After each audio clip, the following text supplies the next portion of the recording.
অধিকৃত পশ্চিম তীরের দক্ষিণে ছোট্ট একটি ফিলিস্তিনি গ্রাম খালেদ আল দাবা। গত 5ই মে শান্ত সকালটিকে ভেঙে দেয় বুলডোজার আর ইসরায়েলি সেনাদের গর্জন। দলে দলে সৈন্য এসে গ্রামবাসীদের জোর করে ঘর থেকে বের করে দেয়। গবাদি পশু ছেড়ে দেওয়া হয় মাঠে, আর কিছুক্ষণের মধ্যেই ধ্বংসস্তূপে পরিণত হয় পুরো গ্রাম।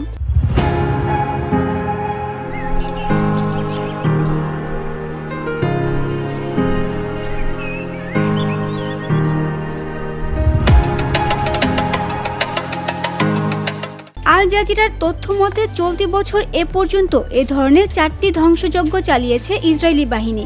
স্থানীয় ফিলিস্তিনিদের কাছে এই ঘটনা 1948 সালের নাকাবার মতোই নতুন এক নাকাবা।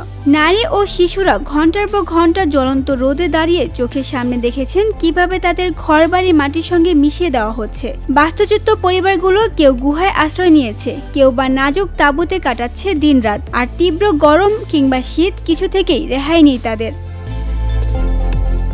খালেদ আল দাবা পাহাড় ঘেরা 12টি ফিলিস্তিনি গ্রামের একটি। ইসরায়েল 1980-এর দশকে এলাকাটিতে ফায়ারিং জোন 918 ঘোষণা করে সামরিক প্রশিক্ষণ অঞ্চল বানায়। এরপর থেকে শুরু হয় স্থানীয় ফিলিস্তিনিদের উচ্ছেদ। ঘরবাড়ি বারবার গুড়িয়ে দেওয়া হয় সামরিক আদেশে। ত্রাণ সংস্থা MSF বলছে এটি জাতিগত নির্মূল নীতিরই অংশ।